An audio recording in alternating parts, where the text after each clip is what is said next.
just posted a video last week, and the title of the video is What You Should Never Say to a Contractor. And folks, let me tell you, I had a lot of feedback from a lot of contractors that were not happy with that video. I still think it's a great video. I will link it down below, but there was a lot of drama around this video because these contractors pretty much told me that I should retitle the video, How to Anger, that wasn't the word they used, but How to Anger a Contractor. They were very, very distraught. And like any industry, you have your ethical individuals and your unethical individuals. And let's just say contractors, real estate agents, attorneys, used car salesmen, and my husband's in the insurance business, they get a bad rap too. So this is not about, hey, every profession's sleazy or unethical. This video is really about how do we sort through some of those who, let's say, just aren't on the up and up.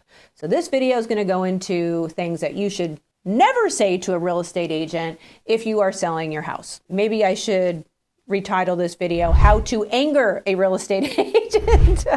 All right, folks, let's get into it. You are never going to tell a listing agent that you are in no hurry to sell and that you're not going to sell unless you get your inflated price and you just want to test the market. The reason why you should not do this is because if you're working with the listing agent, they put a lot of time, money, and effort into marketing your property. Like, you really have no idea how much money, at least I put into my properties for marketing the listing. But if I hear like, hey, this guy's not all that interested and he's not, just kind of wants to test the market, why would I spend all this money when he's going to be an unrealistic seller? So I always have that conversation with my seller, right? That, hey, dude, if you're not all in, then I'm not going to be all in. So as long as we're up front with that, great. Now, usually the homeowner will backpedal if I kind of push them on it, because really what they're doing is they're trying to let me know that they want me to negotiate really hard and that they're not coming off their price, but they want to partner with me. So here's the purpose of me telling you that. If you're a homeowner, you want your agent to be in the circle of trust, right? You want to work with them. You want to come up with the price together.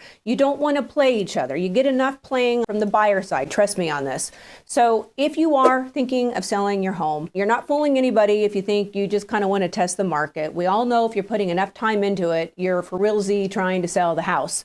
So act like it. Work with that agent. Come up with a good strategy. Have some expectations set properly, but don't play your agent. Doesn't work well for anybody. You never tell a realtor that they're the only ones that are interviewing for the job. No, we don't do that. You want them to know up front that this is a competitive listing, right? And that you'll be interviewing several of the top agents in the area, and just let them know that they have a certain time frame to present their material to you.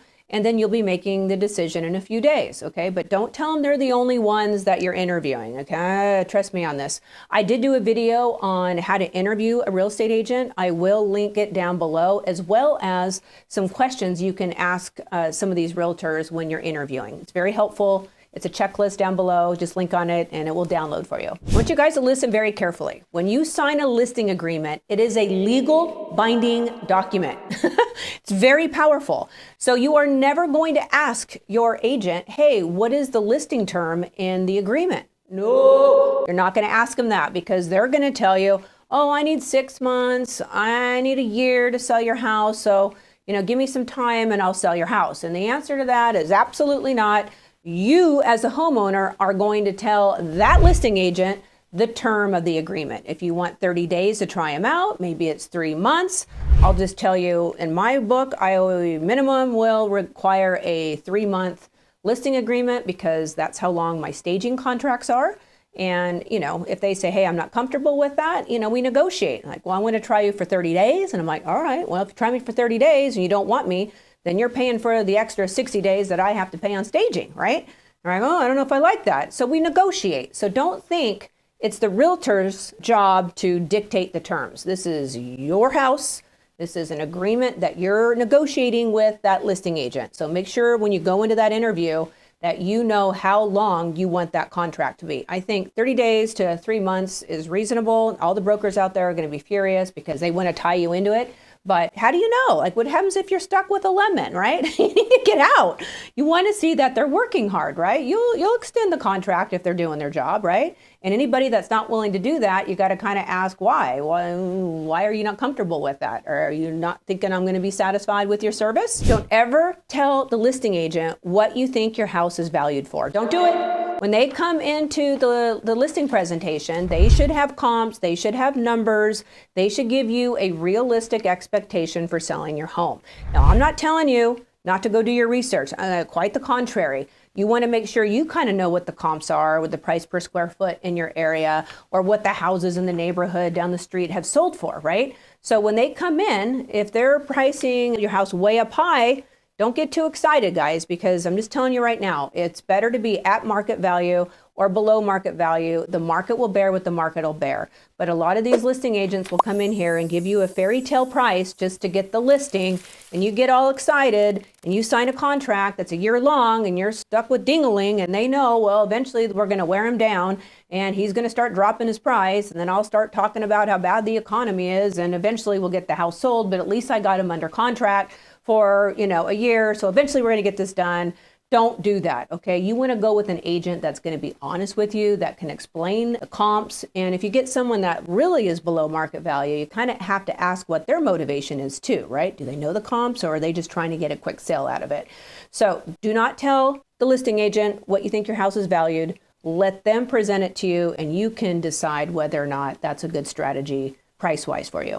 Don't ever ask a realtor if it's a good time to sell or buy a house, because the answer is always going to be yes. Oh yeah, it's a great time to buy. There's low inventories, rates are pulling back. Now's the time to start, creating your wealth. Jump on in there while you can. And if you're going to sell your house, oh yeah, we're top of the market. The economy is going to crash.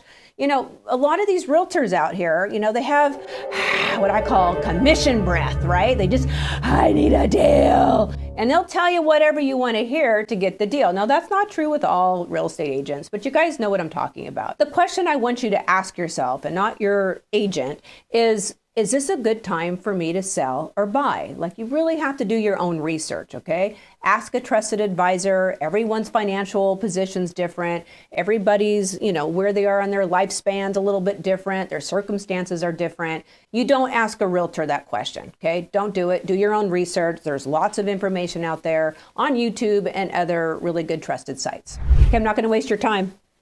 You know what to do. Now, most realtors out there that I know, I genuinely like there's some really good agents out there, and you really like them, right? They come in, you just have a good connection with them, and you can tell you trust them, but you never tell them this. Please do not tell them this.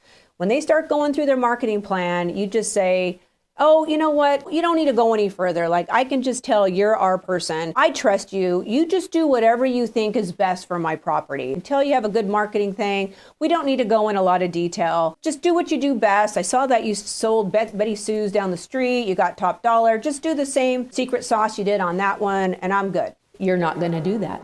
No, you're not. You are going to ask specifically what they're going to be doing on the property. I don't care what their broker does. Brokers don't do anything, guys. I'm telling you. It's the person you're interviewing that you're sitting in front of that's going to be the person making the investment on your behalf. So you want to know what type of photos, who the photographer is, who the stager is if they're doing that, and how the house is going to be marketed. Are they going to have property brochures? How is the open house going to be run? Are they the ones that are going to be showing the property? If not, who is? If they say lockbox, I just hate lockboxes. Personally, I just feel that everybody who's coming into that property, meaning a buyer and their agent, should be accompanied by the listing team, whatever that looks like. They should be on the ground, knowing what happens in the inside of the property. They should be, we'll just say, babysitting the house while they're present, and should be answering those questions. I did a video on how to show a property. I'll link it down below. It's a really good video for those of you who are thinking of selling their house, and you need to set this expectation clear with that listing agent. I would go as far as to, in that listing contract, write that in the contract, like high quality photos and video, houses to show privately by someone on the broker's team, or whatever things that are important to you, you hard code it in there, okay? If you ever need to get out of the contract because they're not doing their job, you can say, hey, they're in breach of contract because they're not providing these things. I hope you're really understanding how important this is. Interview minimum 3 agents. I'm going to repeat this throughout the entire video. I know. It's repetitive. Do not tell your listing agent that, you're totally fine with whatever price they come up with. You just want to like sell your house quickly and you just don't want to make it messy. Okay, that's called leaving money on the table.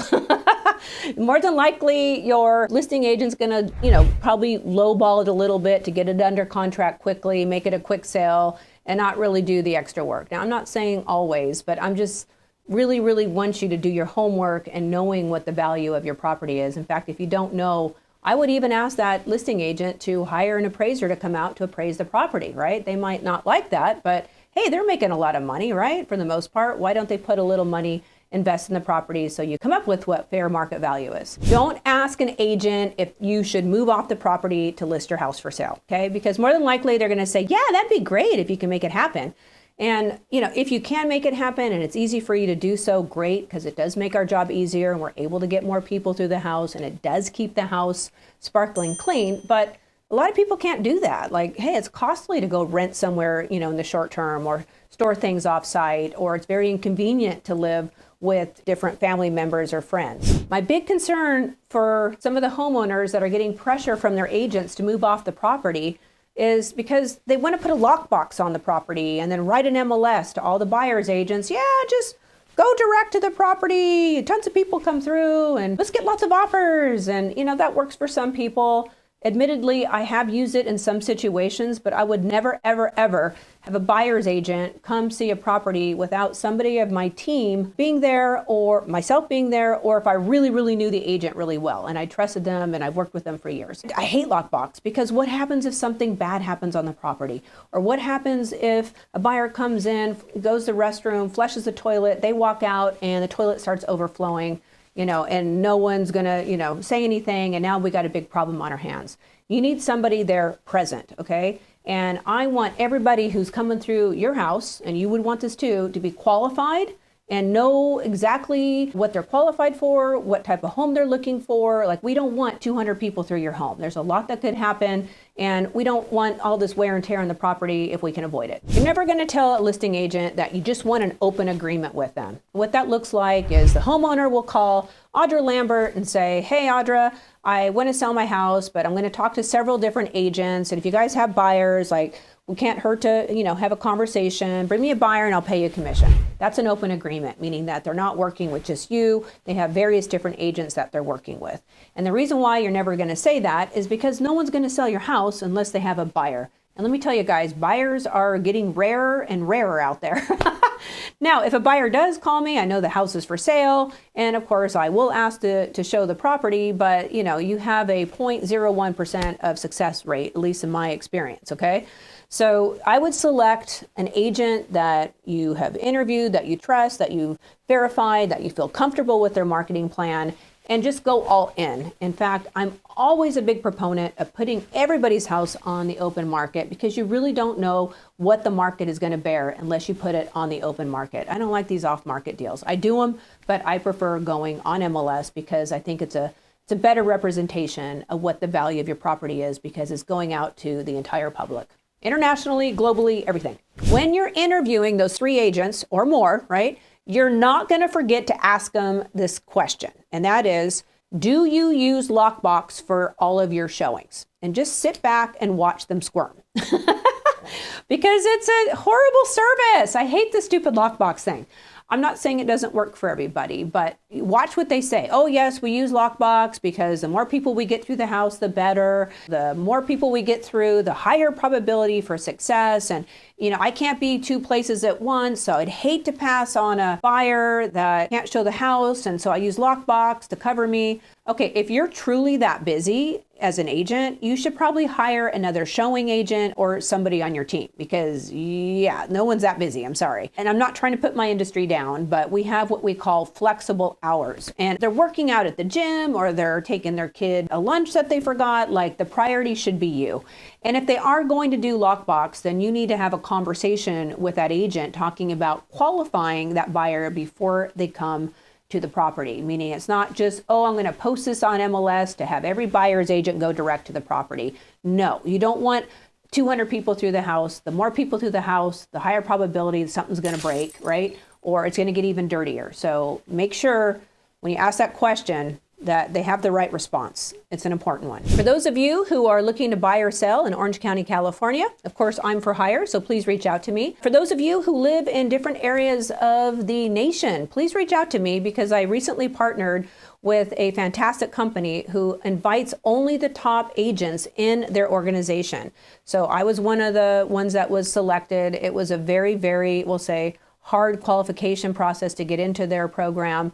So I'm able to refer agents to you. Of course, it's no charge. I just think it would be a really good idea for you to interview as many agents as you can. So if you are interested in something like that, I will link down below a link you can fill out, and we'll put you in contact with some agents in your area to interview.